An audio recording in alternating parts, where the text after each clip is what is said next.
Hello everyone. हम लोग पेट के एग्ज़ाम के लिए भूगोल का सिलेबस ख़त्म कर रहे हैं। तो आपको भूगोल के सिलेबस में एक पॉइंट मिलेगा टाइम जोन नाम से। तो टाइम जोन को जानने के लिए आपको देशांतर रेखाओं के बारे में जानना ज़रूरी है। तो देशांतर रेखाओं के बारे में बात करेंगे हम। हमारी जो पृथ्वी है गोल है और इसका नॉर्थ पोल उत्तरी ध्रुव और दक्षिणी ध्रुव है, उसको एक रेखा द्वारा मिलाई गई काल्पनिक रेखा द्वारा। तो इस रेखा को हम क्या बोलते हैं? देशांतर रेखा या याम्योत्तर भी बोलते हैं। तो इसी तरह से एक एक डिग्री के अंतराल पे देशांतर रेखाएं खींची गई पूरी पृथ्वी पे। क्योंकि इनका यूज़ करना था समय के मापन में, तो किसी भी चीज़ का अगर हम मेजरमेंट करते हैं तो हमें एक रेफरेंस लाइन चाहिए होती है कि हम जहाँ से किसी चीज़ की शुरुआत कर सके, आधार रेखा चाहिए होती है। तो चूँकि देशांतर रेखाएं बहुत सी थी, तो कहाँ से शुरू करते? तो जिस समय ये चीज़ शुरू की गई उस वक्त ब्रिटिशर्स का बोलबाला था, मतलब कि ब्रिटिश हर जगह थे। तो उनके कहने पे जो लंदन शहर से लंदन के ग्रीनविच शहर से जो देशांतर रेखा गुजरी, उसको रेफरेंस लाइन माना गया और उसको सबने क्या नाम दिया? 0 डिग्री देशांतर रेखा। 0 डिग्री देशांतर रेखा या प्रधान याम्योत्तर भी बोलते हैं, प्रधान याम्योत्तर।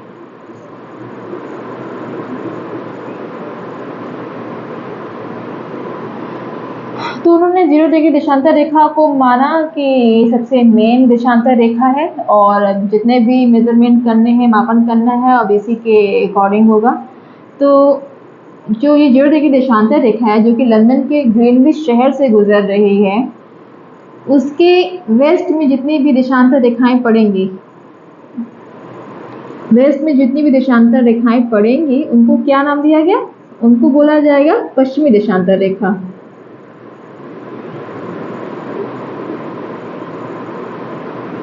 और जो ईस्ट में पड़ने वाली देशांतर रेखाओं को क्या बोला जाएगा?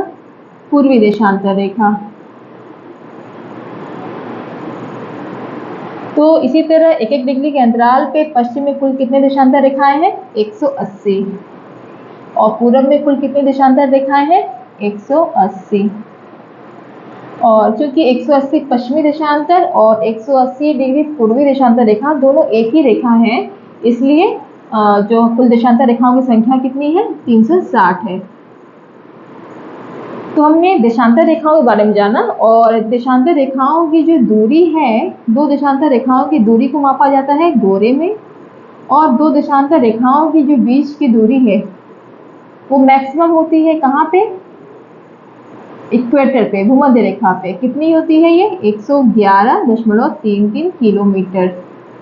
और जैसे ही हम भूमध्य रेखा से ध्रुवों की तरफ बढ़ते हैं, देशांतर रेखाओं के बीच की दूरी घटने लगती है और ये जो पोल पे जाके, ध्रुवों पे जाके ये 0 हो जाती है।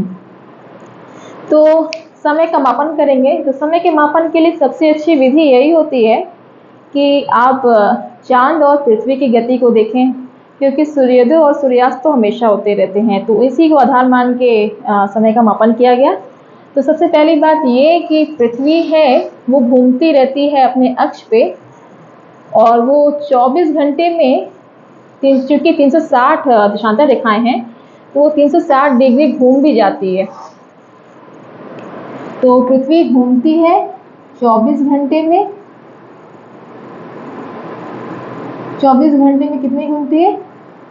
360 डिग्री घूम जाती है। ठीक है, आप देख रहे हैं देशांतर रेखाएं कुल कितनी है? 360 है भी। तो 1 घंटे में वो कितना घूमेगी? 15 डिग्री। अब डिवाइड करेंगे इसको तो 1 घंटे में 15 डिग्री घूमती है।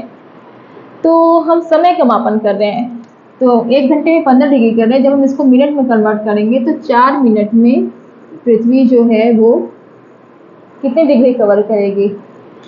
4 मिनट में वो 1 डिग्री कवर करेगी, घूमेगी। तो हम समय का मापन कर रहे हैं, तो समय होता है 2 तरह का। तो स्थानीय समय होता है।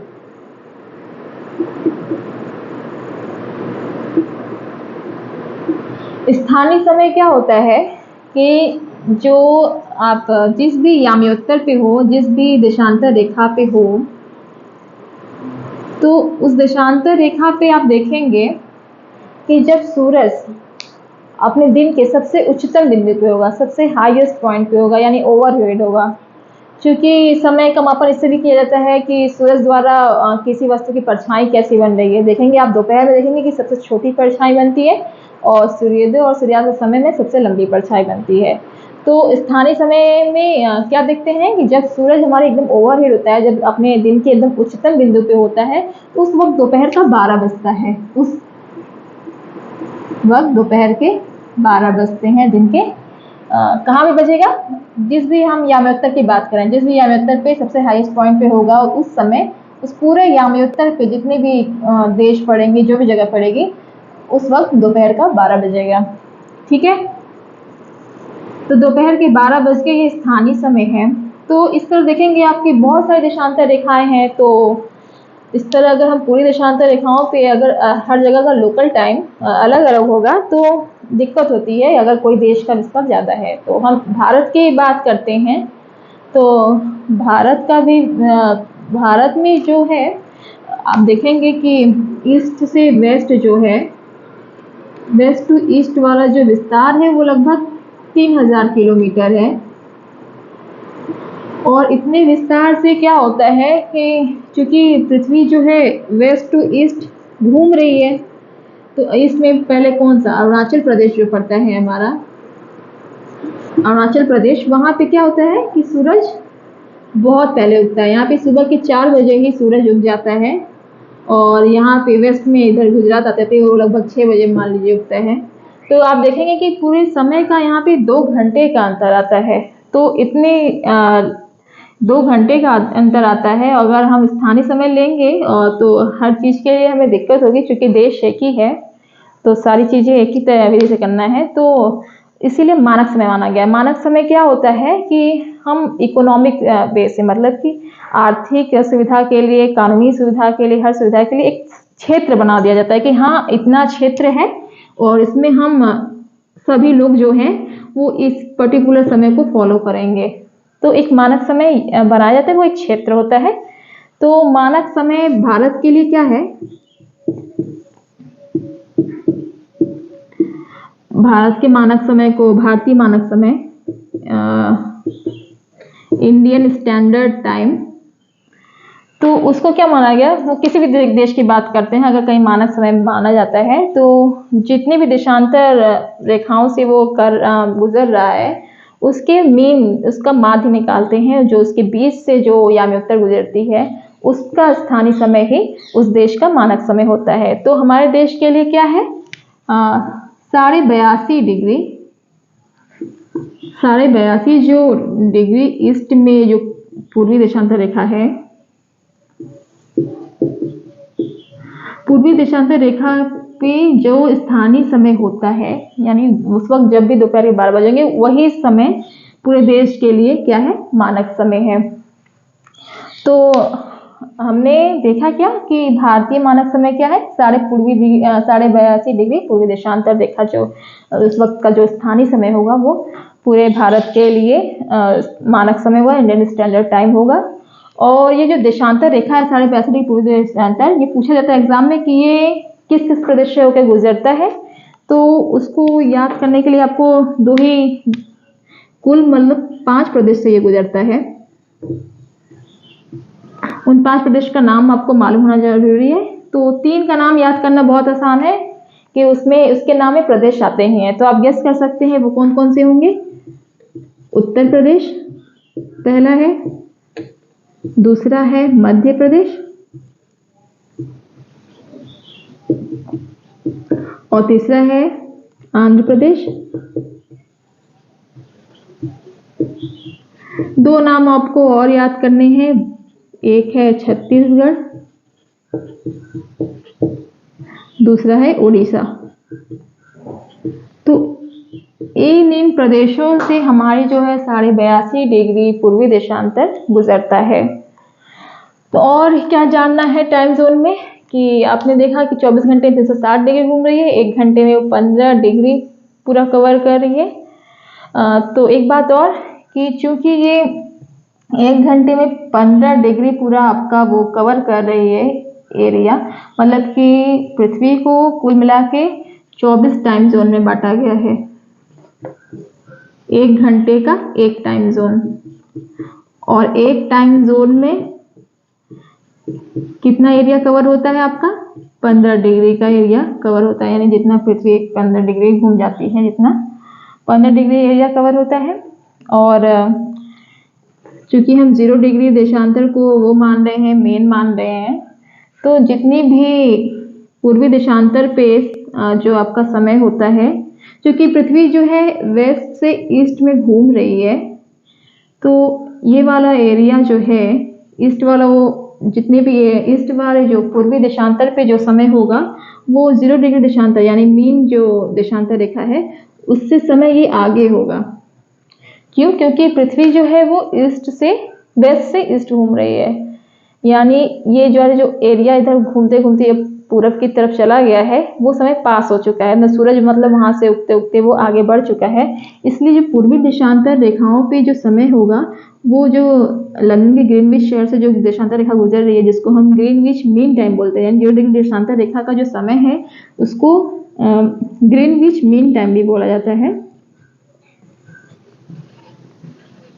ये ग्रीनविच मीन टाइम मतलब क्या है कि जो 0 डिग्री देशांतर पे जब उसका स्थानीय समय यानी दोपहर के 12 कब बजेगा, जब 0 डिग्री देशांतर पे सूर्य सबसे हाईएस्ट पॉइंट पे होगा, तो उस वक्त दोपहर के 12 बजेंगे, उसी अकॉर्डिंग उनका टाइम फिक्स है। तो इस समय ये जो समय है, अगर हम इसके पूरब की तरफ बढ़ेंगे तो ये समय आगे होगा। जैसे कि मान लीजिए कि यहाँ पे 12 बज रहे हैं दोपहर के, और हम पूर्वी देशांतर पे 15 डिग्री ईस्ट 15 डिग्री पूर्वी देशांतर पे जाएं, तो इस वक्त समय कितना होगा? तो इस वक्त समय होगा कितना? चूंकि 15 डिग्री को कवर करने में कितना समय लगेगा? 1 घंटा। मान लीजिए यहाँ पे दोपहर का 12 बज रहा है, तो यहाँ पे 1 घंटा पहले बज चुका, यानी ये अब 1 बज रहे होंगे, दोपहर का 1 बज रहा है। अगर इसी तरह अगर हम पश्चिम की ओर जाते हैं, तो पश्चिम की ओर अगर 1 डिग्री देशांतर पीछे जाते हैं, हम 1 डिग्री देशांतर पश्चिम की ओर जाएंगे, तो वहां पे कितना समय होगा? 15 डिग्री को कवर करने का समय 1 घंटा पीछे, तो 1 घंटा पीछे का समय होगा, यानी यहाँ पे 11 बज रहे होंगे और यहाँ पे 1 बज रहा होगा। उसी तरह 180 डिग्री आप पश्चिम की ओर जाओगे तो आप पूरे 12 घंटे पीछे चले जाएंगे। 180 डिग्री इधर जाओगे, पूरे 12 घंटे आप पीछे हो। कहाँ से? जो मेन वाला है, जो ग्रीनविच मीन टाइम है, उससे। और अगर इसी तरह 180 डिग्री पूरब की तरफ आप जाओगे तो 12 घंटे बहुत पहले है ये। तो इस तरह क्या होता है, वो जो 180 डिग्री देशांतर रेखा है, 180 डिग्री जो देशांतर रेखा है, वो वो बन जाती है, क्योंकि आप देख रहे हैं कि 12, अगर हम पश्चिम की ओर जा रहे हैं तो 12 घंटा पीछे जा रहे हैं, अगर पूरब की ओर बढ़ रहे हैं तो 12 घंटा आगे बढ़ रहे हैं। इसलिए 180 डिग्री देशांतर को एक डेट लाइन बन जाती है। इसको हम क्या बोलते हैं? अंतरराष्ट्रीय तिथि रेखा।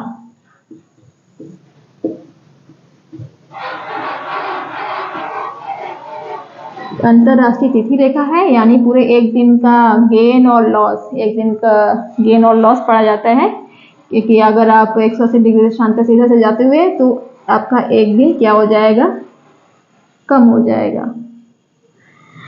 तो ये जो 180 डिग्री देशांतर रेखा है, तिथि इंटरनेशनल डेट लाइन है, वो कहाँ से गुजरती है?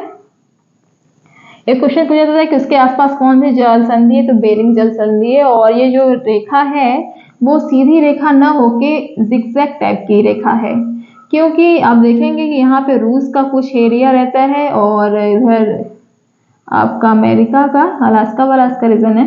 अगर हम इसको सीधी रेखा करेंगे तो हमें दिक्कत ये होने लगेगी कि एक ही जगह पे पूरे एक दिन का गेन और लॉस जो होता है, यानी अगर हम इधर से बढ़ेंगे तो एक दिन आगे बढ़ जाएंगे, तो इसलिए मतलब एक ही क्षेत्र में 2 अलग अलग टाइम होने से काफ़ी दिक्कत होगी वहाँ पे। इसलिए इसको सीधा ना करके इसको जिगजैग लाइन बनाई गई है।